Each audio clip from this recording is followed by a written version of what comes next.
মঙ্গল যাত্রায় যে সমস্ত প্রাণীর গুলা কথা কইলাম ওগুলা আনা এবং পয়লা বৈশাখের দিন আপনার সূর্য উঠার পরে এলো এসব বৈশাখ করে গান গাওয়া, ঠিক তেমন ফান্তা ইলিশ খাওয়া, এগুলো সব হিন্দু আনা রীতি, অমুসলিম রীতি। এই রীতি কোনো মুসলমান অনুসরণ করতে পারে? বাঙালি জাতি হিসাবে, কি জাতি হিসাবে? বাঙালি জাতি হিসাবে আমরা পয়লা বৈশাখ পালন করি। আর এই বাঙালি ভাষা, এটা আল্লাহ তাআলার একটা নিয়ামত। ভাষার পরিবর্তন এটা আল্লাহর নিয়ামত। সূরা রুমের মধ্যে আল্লাহ তাআলা বলেন, ইখতিলাফি আলসিনাতিকুম ওয়া আলওয়ানুকুম, যে আমি আল্লাহ তোমাদের মধ্যে রঙের পরিবর্তন দিছি, ভাষার পরিবর্তন দিছি, এটা আল্লাহর নিয়ামত। কেউ ইংরেজি ভাষায় কথা বলবে, আবার কেউ বাংলা ভাষায় বলবে, কেউ হিন্দি ভাষায় বলবে, কেউ উর্দু ভাষায় বলবে, এটা আল্লাহর নিয়ামত। আবার কিছু সংখ্যক লোক এদের মধ্যে আল্লাহ রঙের পরিবর্তন দিচ্ছে, কেউ সুন্দর, কেউ কালা, কেউ শ্যামলা, এটা আল্লাহ প্রদত্ত। তো বাংলা, আমরা জাতিগতভাবে বাঙালি, ঐতিহ্যগতভাবে আমাদের কিছু নিয়ম পদ্ধতি, আমাদের এটা ঐতিহ্যগতভাবে এটা আমাদের থাকবে। তো সেই হিসাবে নববর্ষ পয়লা বৈশাখ, এই পয়লা বৈশাখ উদযাপন করা, এটার ইতিহাস আমি জুমার সময় বলছিলাম, সামারি হিসাবে আবার সংক্ষিপ্ত আকারে বলি। সেটা কি? 3 ধাপ। এক সময় ছিল জমিদারি প্রথা, এটা আজ থেকে 40 বছর আরো আগে। জমিদারি প্রথা 1584 খ্রিস্টাব্দে মোগল সম্রাট হিজরি সনের আদলে, হিজরি সনের মানে আরবি সনের আদলে অনুসরণ করে বাংলা নববর্ষের প্রবর্তন শুরু করে, আরম্ভ করে।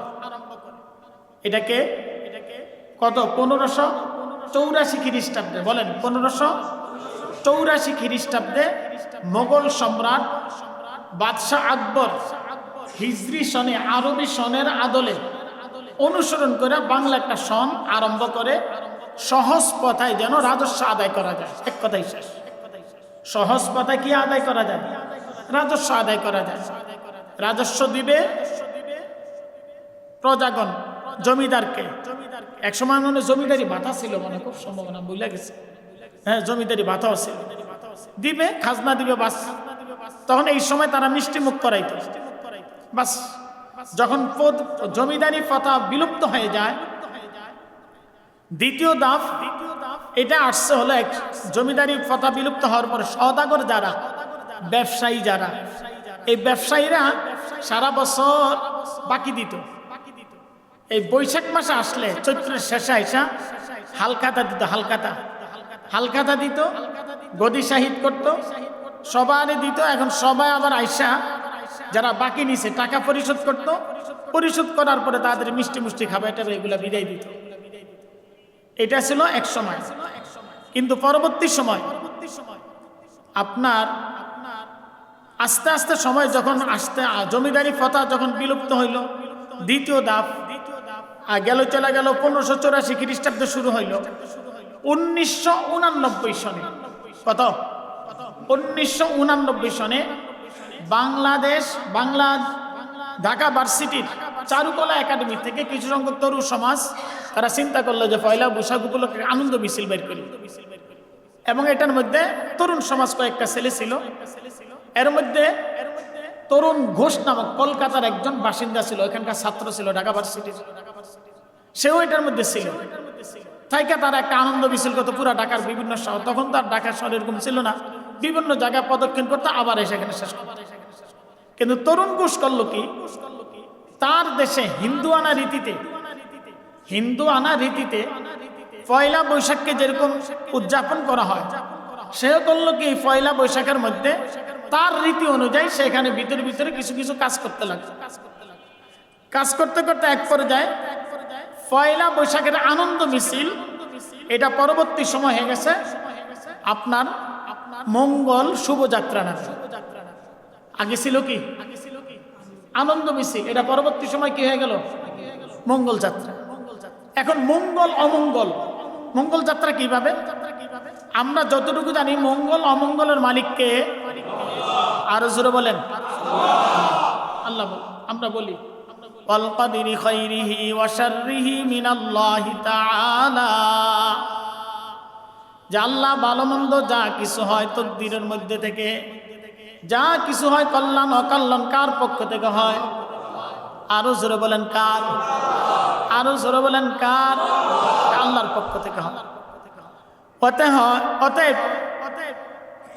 আমাদের উচিত এটা বিশ্বাস করা, মঙ্গল অমঙ্গল সব কিছু কার পক্ষ থেকে হয়? এটা তো কোনো সমস্যা নেই, মঙ্গল সব কিছু। কিন্তু মঙ্গল যাত্রার মধ্যে এমন এমন কিছু জিনিস, মুখোশ, প্রতিমা ঢুকে দিছে, যেটার মূল মাকসাদ হলো এই শুভযাত্রায় যারা অংশগ্রহণ করবে তাদের পুরা বছর তারা মঙ্গল হবে। নাউজুবিল্লাহ বলেন। এটা হিন্দুদের রীতি। এটা কাদের রীতি? আমাদের কিচ্ছু আসে যায় না। হিন্দুরা তাদের রীতি অনুযায়ী তারা পালন করবে, এটা আমাদের কিচ্ছু আসে যায় না। হিন্দুরা হিন্দুদের রীতি অনুযায়ী চলবে, তা আমরা আমাদের রীতি অনুযায়ী চলবো। আমরা মনে করি ভালো মন্দ যা কিছু হয় কার পক্ষ থেকে। এখন প্রশ্ন হলো এইটা, এই মঙ্গল যাত্রার মধ্যে কিছু কিছু প্রাণীর যে মুখোশ আনা হয়েছে, কেন আনলো? আরো তো প্রাণী আছে, আরো কি আছে? প্রাণী আছে।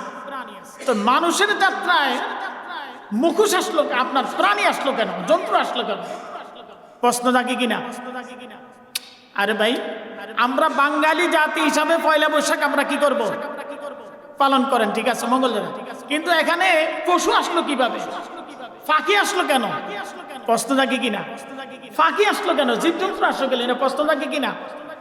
এখন আমাদের ভাষা ভিন্ন, বাঙালি হিসাবে আমরা পয়লা বৈশাখ, ঠিক আছে, কিন্তু এখানে ফেসা আইলো কেন? কিও? কারণ ফেসা তো আপনার ভাষা তো তার একটাই। আমেরিকার ফেসা যেই ডাক দেয়, বাংলাদেশের ফেসা কি এই ডাক দেয়। হিন্দুস্তানের ফেসা কি দেয়? একই ডাক দেয়। বাংলাদেশের কুকুর যেইভাবে ডাকে, আমেরিকার কুকুরও কি একইভাবে ডাকে, তার তো ভাষা ভিন্ন নাই। অর্থাৎ জীব জন্তুর ভাষা কি একই। তো এখন জীব জন্তু এখানে আসলো কেন?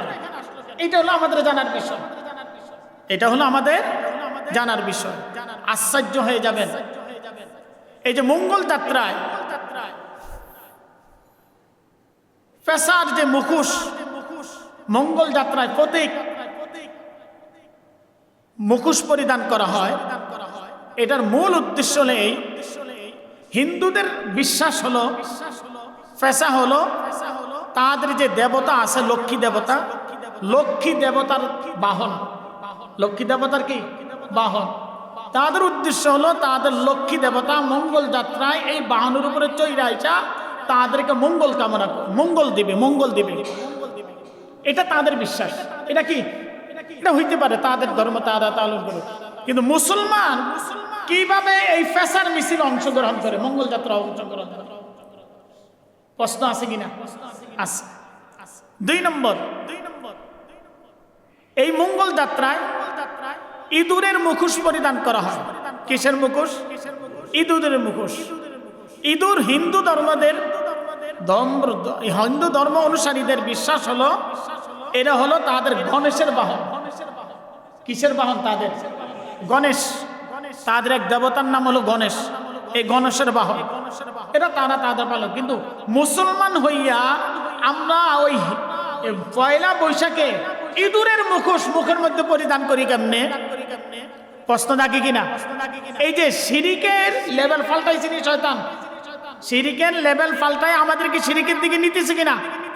বলেন নিতেছে কিনা? নিচ্ছে। তারপরে হলো এই মঙ্গল যাত্রায় হনুমানের মুখোশ পরিধান করা হয় এবং এটার প্রতিমা হিসাবে এটাকে বাহন করা হয়। আর হনুমান হলো রামের বাহন। হিন্দুদের একজন দেবতার নাম হলো রাম, এই রামের বাহন হলো আপনার হনুমান। এইভাবে আপনারা দেখতে পাবেন হাঁসের মুখোশ পরা হয়। আর হিন্দুদের বিশ্বাস হলো মা সরস্বতীর আপনার বাহন হলো আপনার হাঁস, এই জন্য তারা হাঁসকে মূল্যায়ন করে। এমনি ভাবে আপনারা দেখতে পাবেন হাতি, বাঘ, সিংহের মুখোশও পরিধান করা হয় পয়লা বৈশাখে মঙ্গল যাত্রায়। এটা হলো দুর্গার বাহন, দুর্গা পূজা করে না, এই দুর্গার বাহন হলো হাতি, বাঘ, সিংহ। এমনি ভাবে আপনারা দেখতে পাবেন এই মঙ্গল যাত্রায় গাবি কি করা হয়, মুখোশ পরিধান করা হয়। গাবি হলো তাদের আপনার রামের সহযাত্রী। এমনি ভাবে আপনারা দেখতে পাবেন ময়ূরের মুখোশ পরিধান করা হয়, বিশাল আকারের ময়ূর বানাইয়া ওই মঙ্গল যাত্রার মধ্যে ওইটার প্রতিমা নিয়ে তারা মঙ্গল যাত্রা করে। দেখছেন তো আপনারা ঢাকা চারুকলা একাডেমির থেকে। এটা হলো হিন্দু ধর্মের কার্তিক দেবীর বাহন হলো আপনার ময়ূর, হিন্দু ধর্মের বিশ্বাস অনুযায়ী। এমনি ভাবে দেখতে পাবেন এই মঙ্গল যাত্রায় খেফা সার অথবা আপনার হলো ক্ষিপ্ত সার, এটা হলো তাদের মঙ্গল যাত্রা দেখতে পাবেন। এটা হলো তাদের শিবের বাহন। এই যে সমস্ত বাহনগুলো আছে, আবার দেখবেন সূর্যের ছবি দিয়ে সূর্যের একটা ছবি তুলে এই সূর্যেরও তারা মুখোশ পরিধান করে। আর এটা হলো তারা সূর্যের পূজা করে যারা, সূর্যের এইটা হলো তাদের বাহন। 12 মাসে 13 পূজা, 12 মাসে কত? এখন আমাদের প্রশ্ন হলো এইটা, এই যে এত কিছু যা কিছু আপনারা দেখতেছেন, এগুলা যদি নিছক সুন্দর, আনন্দ, ফুর্তি, এর জন্য আমাদের কোনো কথা ছিল না। এগুলা সব কিছু করে তাদের উদ্দেশ্য হলো এ সমস্ত প্রাণীগুলা আমরা যদি পয়লা বৈশাখে মঙ্গল যাত্রায় যদি আমরা হিন্দু ধর্মের অনুসারী, তারা বলে আমরা যদি অংশগ্রহণ করি তাহলে আমাদের সারা বছর মঙ্গল হিসাবে যাবে, অমঙ্গল হবে না। কিন্তু কোন মুসলমান এই মঙ্গল যাত্রা অংশগ্রহণ করতে পারে না। কোন মুসলমান মঙ্গল যাত্রা অংশগ্রহণ বলেন না, মুসলমান মঙ্গল যাত্রা অংশগ্রহণ। এখন রাজনৈতিক একটা কথা রাগ করেন না, বিবিসির জরিপ অনুযায়ী আমাদের দেশে 1000 বছরের বাঙালিকে বলেন বলেন আরে বলেন না কেন, এটা বলতে অসুবিধা। এটা যেটা কথা, এটা কথা, আল্লাহ তাআলা তার ভালো কাজগুলো কবুল করুক, আল্লাহ তাআলাকে জান্নাত নসিব করুক। 1000 বছরের বাঙালিকে শেখ মুজিবুর রহমান সাহেবকে কোনোদিন দেখছেন মঙ্গল যাত্রা মিছিলে যাইতে? এমনি ভাবে বিভিন্ন রাজনৈতিক বড় বড় যে লিডাররা আছে, বিএনপির বলেন, যারা জিয়াউর রহমান বলেন, এরা কোনোদিন এই মঙ্গল যাত্রায় গেছে? বলেন গেছে? তো বাঙালি জাতির যারা শ্রেষ্ঠ বাঙালি, যারা যুদ্ধ করে গেল, তারা কোনোদিন মঙ্গল যাত্রায় যায় নাই। আর আমরা আজকে হিন্দুয়ানা রীতিতে মঙ্গল যাত্রা করে মুসলমানদেরকে প্যাকেট পরিবর্তন করা, লেভেল পরিবর্তন করা, শিরকের দিকে ধাবিত করতেছে।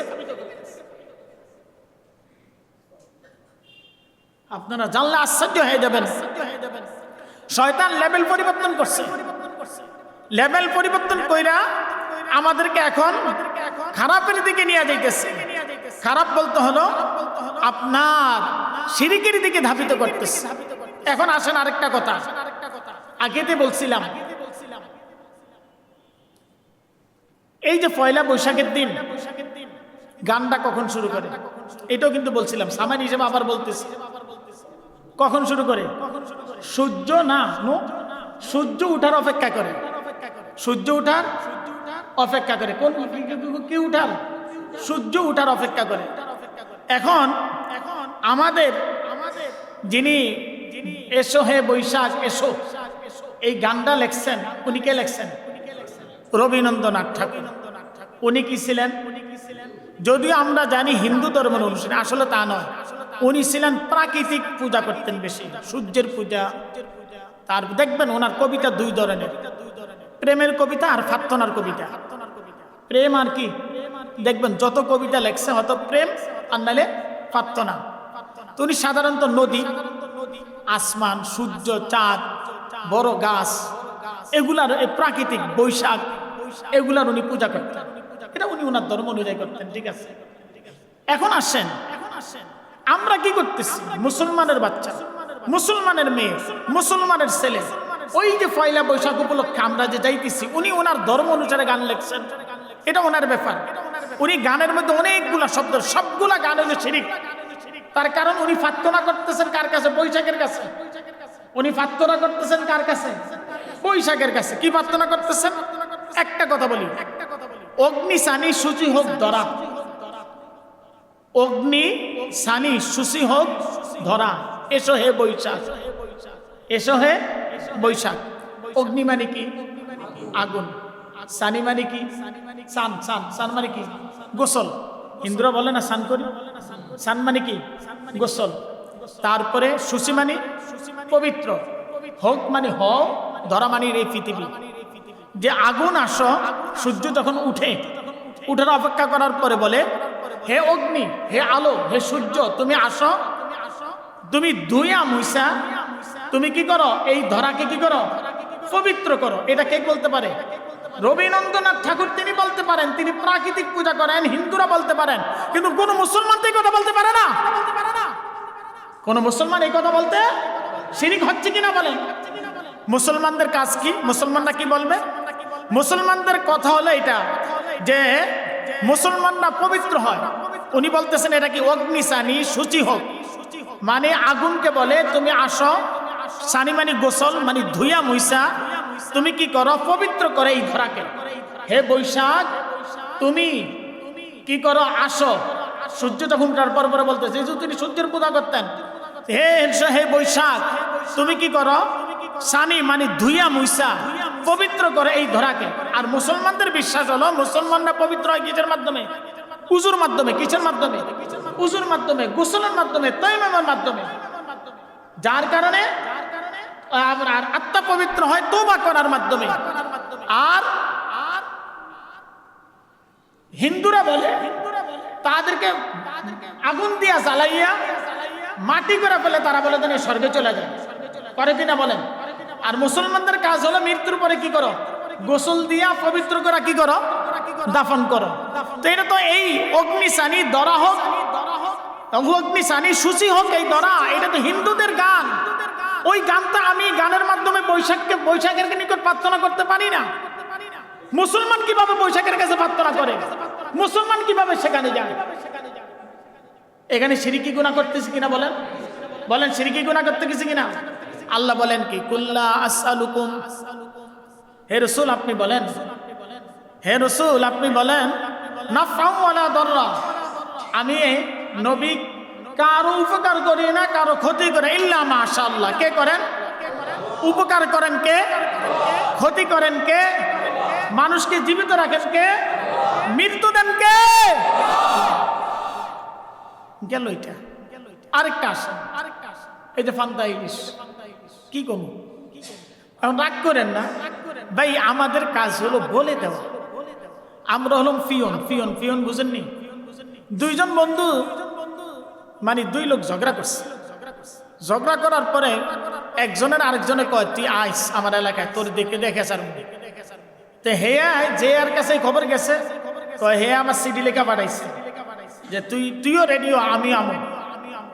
এখন সিডি দেখে সিডি পইরা ওই করা ভাষায় লেখছে, তো এখন সিডি পইরা যে সিডি নিয়ে আইছে হ্যাঁ দিছে মাইক। আচ্ছা যে মাইক দিছে হ্যাঁ কি বোকা নাকি পাগল? দুইটাই বোকাও, বোকাও। কারণ সিটির যে নিয়ে আসছে হ্যাঁ তো ফিওন, হের কাজ হলো সিটি নেওয়া আর আনা।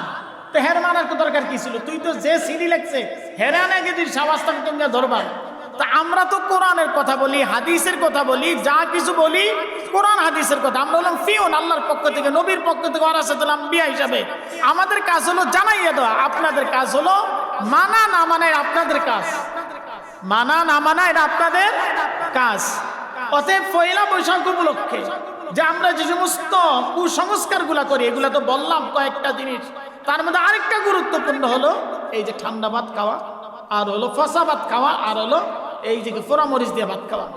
সারা বছর সে মাটির থালে ভাত খায় না। পাঁচতলা বিল্ডিং এর মালিক, ওর মনে অভাব পড়ছে, ওই দিন গিয়া ফান্তা ভাত গিয়ে খাইতেছে। আরে ফান্তা ভাত একটা গরু খাইলে তারও ট্যাবলেট খাইতে হয়। ফান্তা ভাত শরীরের জন্য কোনো কোনো ডাক্তারকে উপকার, এটা ঠিক আছে, খাবো, খান, সারা বছর খান, এক এক কেজি, এক একজন 10 কেজি করে খান, কোনো সমস্যা নাই। কিন্তু রং আপনার পয়লা বৈশাখের দিন খাইতে হবে, এটা কোথায় পাইছেন? এটাও হিন্দুদের রীতি, এটাও হিন্দুদের রীতি। তাদের কোনো একটা মাসে মনে ফাঁকায়, আরেক মাসে গিয়া কি করে? এক মাসে ফাঁকায়, আরেক মাসে খায়। তো আমরা মুসলমানরা কিভাবে এটা করতেছি বলেন? হ্যাঁ, এক জমানায় ছিল, আমরা মাদ্রাসায় যখন পড়তাম 6 বছর লাগাতার আপনার নোয়াখালী ফেনীতে, আহারে ফেনীতে আপনার এই সকালবেলা ভাত খেতাম, পান্তা ভাত দিয়ে নাস্তা করতাম। হে আপনার 91, 92, 93, 89 ঘটনা, 94 পর্যন্ত এই সকালকার নাস্তাই ছিল পান্তা ভাত আর একটু ডাল। দুপুরে যা খাবার দিত বিকালবেলা টিফিন ক্যারিট করে, তখন অর্ধেক খাইতাম, অর্ধেক রেখে দিতাম। এটা খাইতাম বিপদে পড়ে। কিন্তু এখন যারা শখ করে খায়, পয়লা বৈশাখের দিন ফান্তা ইলিশ খায়, আল্লাহ করে সারা বছরে ফান্তা ইলিশে খাওয়াই। আগে এক জমানে শুনতাম যে পয়লা বৈশাখের দিন বাপ মাই কইতো যে কি জানি বছরের প্রথম দিন তোরা কি যে সাবধানে কথাবার্তা বলিস, এগুলো দেখতাম কইতো কি মেলা। হ্যাঁ, আপনার আমাদের আছে দেশের কিছু ঐতিহ্য, ওই যে মাটির তৈরি বিভিন্ন জিনিস বিভিন্ন জায়গায় অনুষ্ঠান হয়, অর্থাৎ আমাদের বাংলার ঐতিহ্যকে আরো প্রকাশ পাওয়া যায়, সেটা ভিন্ন কথা। কিন্তু এখানে কিছু কিছু জিনিস আছে, মঙ্গল যাত্রায় যে সমস্ত প্রাণীর গুলা কথা কইলাম ওগুলা আনা, এবং পয়লা বৈশাখের দিন আপনার সূর্য উঠার পরে এলো এসব বৈশাখ করে গান গাওয়া, ঠিক তেমনি ফান্তা ইলিশ খাওয়া, এগুলো সব হিন্দু আনা রীতি, অমুসলিম রীতি। এই রীতি কোনো মুসলমান অনুসরণ করতে পারে